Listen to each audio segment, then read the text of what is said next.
Selamat datang di Studio Biologi. Pada pertemuan sebelumnya kita sudah membahas ciri-ciri ganggang dan penggolongannya. Nah, pada pertemuan ini kita akan membahas yaitu tentang masing-masing filum dari ganggang itu. Yang pertama, kita akan membahas Euglenophyta, yaitu ciri-cirinya. Pertama, tidak memiliki dinding sel. Lalu yang kedua, memiliki bintik mata. Yang ketiga, memiliki alat gerak. Yang keempat, memiliki klorofil dalam kloroplas. Yang kelima, dapat bersifat fotoautotrop maupun heterotrop. Nah, contohnya Euglena viridis. Nah, kita perhatikan dulu ciri-cirinya ini. Berdasarkan ciri yang dimilikinya, beberapa ahli mengatakan bahwa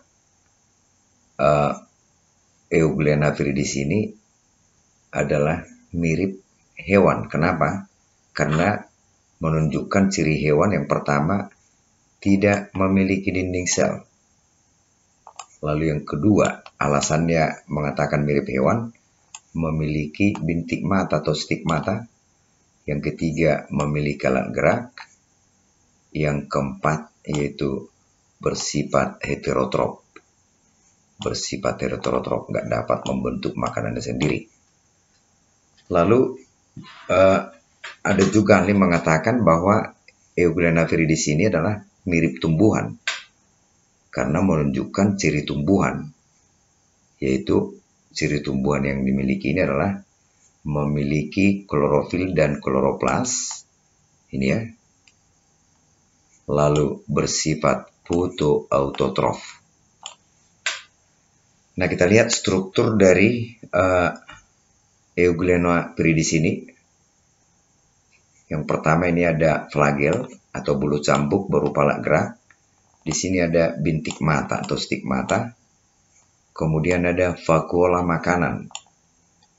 Berfungsi yaitu mencerna dan mengedarkan sari makanan. Lalu ada nukleus, kemudian di dalamnya ada nukleolus atau anak inti. Kemudian kloroplas, vakuola kontraktil atau vakuola berdenyut. Ini fungsinya mengatur kadar air sel atau osmoregulator ya, mengatur kadar air sel atau tekanan osmotik sel. Maka disebut osmoregulator dan juga berfungsi sebagai alat ekskresi sel, membuang zat-zat sisa dari dalam sel. Lalu di ujungnya ini ada yang disebut namanya pelikel gitu ya. Nah, yang kedua adalah Pyrophyta.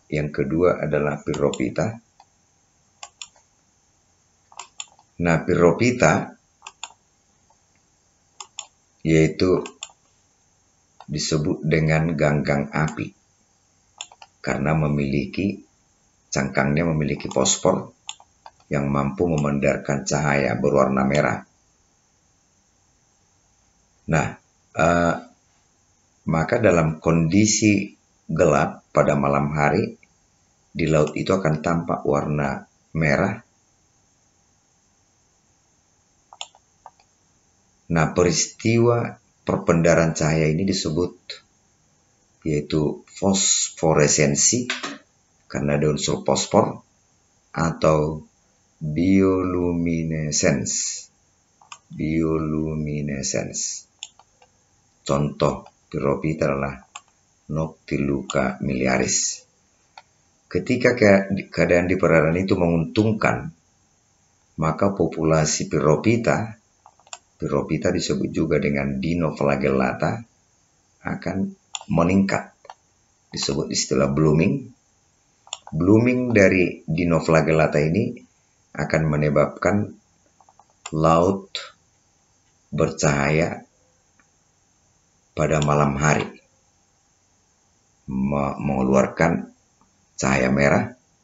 Peristiwa ini dikenal dengan gelombang merah atau red tide. Nah, ini gambar dan struktur dari Noctiluca miliaris. Nih, ada alat geraknya berupa flagel.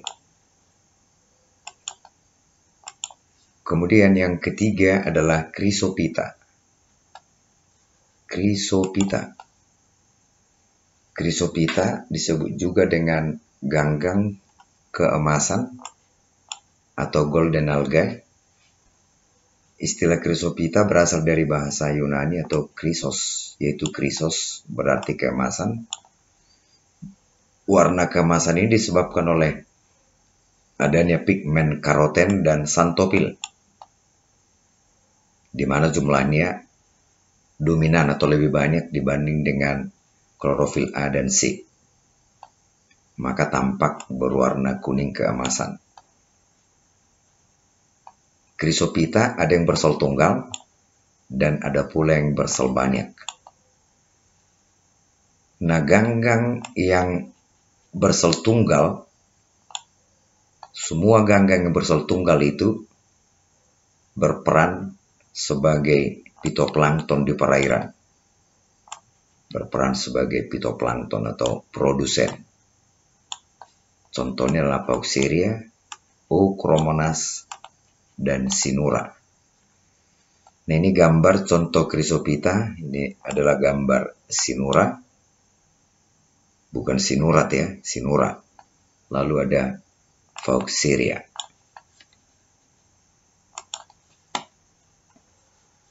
Kemudian Pilum Bacillariophyta.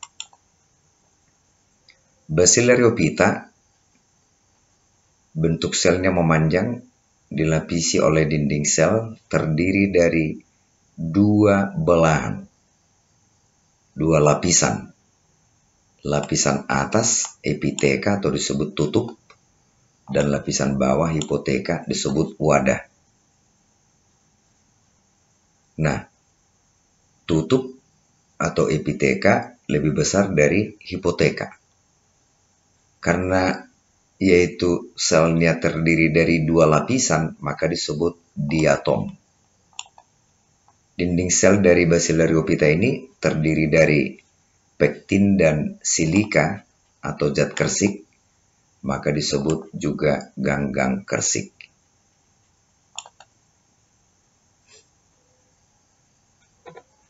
Nah, apabila diatom mati, maka cangkangnya itu akan membentuk endapan, yaitu membentuk tanah diatom. Kegunaan tanah diatom pertama sebagai indikator untuk menemukan adanya tambang minyak bumi. Jadi kalau di daerah itu ada tanah diatom, kemungkinan besar di sana ada tambang minyak bumi. Minyak bumi itu kan adalah bahan bakar fosil ya. Lalu juga sebagai bahan peledak, campuran semen, alat gosok, bahan isolasi, dan bahan pembuatan saringan. Jadi sangat banyak kegunaan dari tanah diatom itu. Nah, ini gambar navicula. Ini navicula ya, bukan navicula, navicula sp. Nah, ini gambarnya. Lalu kalau kita lihat lebih rinci lagi, inilah yaitu epiteka. Nilai epiteka. Lalu berikutnya ada hipoteka ini. Ada hipoteka atau disebut wadah. Ini. Jadi epiteka, yang merah ini, yang hijau ini adalah hipoteka. Atau kalau kita lihat hanya lapisan dinding selnya itu, ini tadi hipoteka. Lalu di bagian atasnya itu ya penutupnya adalah epiteka. Ini adalah epiteka. Jadi seperti itu dia ini. Ini adalah salurannya, saluran ya. Jadi epiteka, dan hipoteka. Nah, ini nanti ada kaitannya dengan reproduksi dia. Ada kaitannya reproduksi dia. Nah, kita bahas dulu ini reproduksi di atom. Reproduksinya ini sangat unik. Nah, reproduksi di atom bisa terjadi secara seksual maupun aseksual. Pada saat di atom bereproduksi secara seksual melalui mitosis, jadi reproduksi aseksualnya melalui mitosis, hipoteka dan epiteka terpisah. Itulah pembelahannya.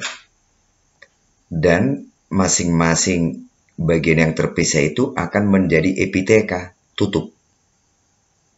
Lalu masing-masing akan membentuk wadah. Hipoteka sel lama yang memisah tadi menjadi epiteka sel baru, dan epiteka sel lama tetap menjadi epiteka sel baru. Artinya, kalau dia membelah secara mitosis reproduksi aseksual, baik epiteka maupun hipoteka, kalau sudah terpisah dia akan menjadi epiteka.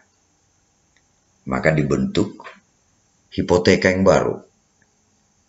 Maka ada sebagian sel anakan itu berukuran tetap, dan ada yang berasal dari hipoteka tadi akan semakin lama semakin kecil.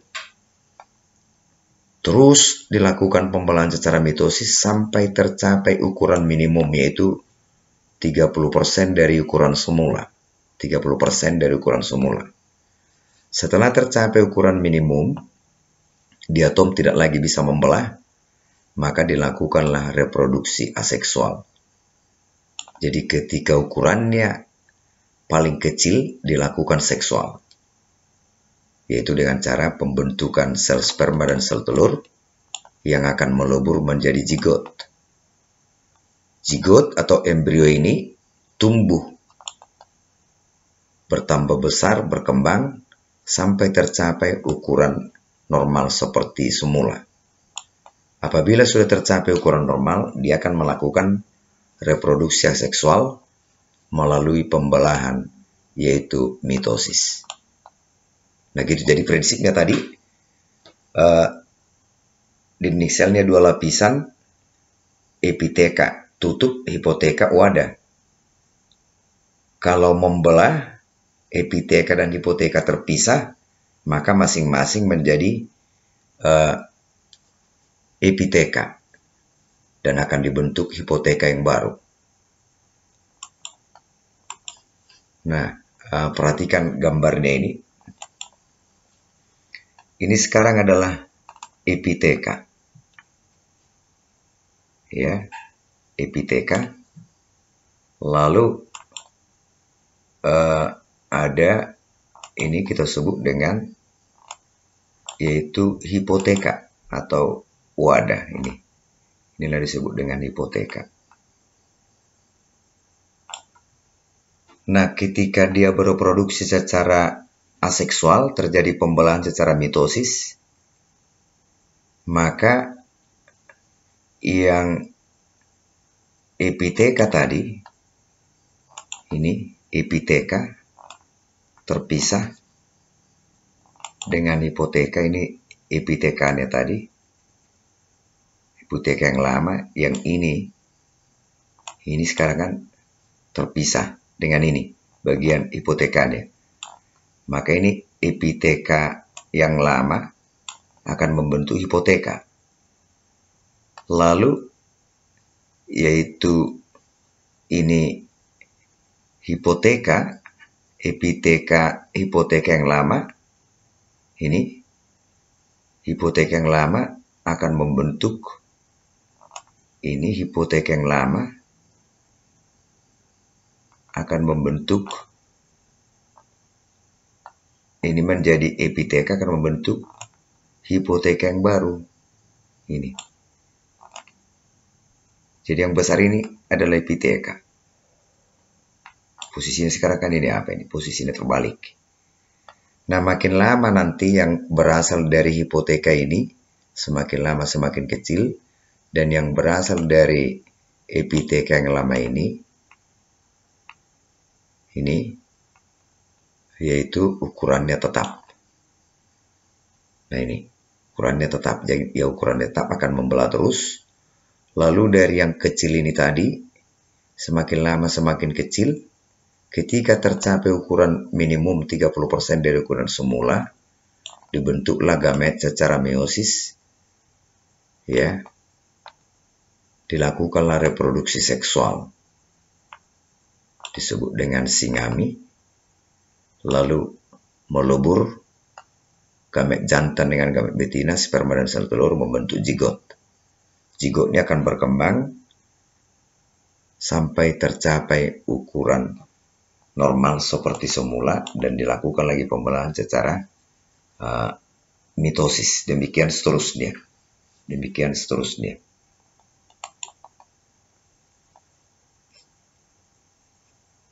Oke, sampai di sini dulu pertemuan kita pada sesi ini.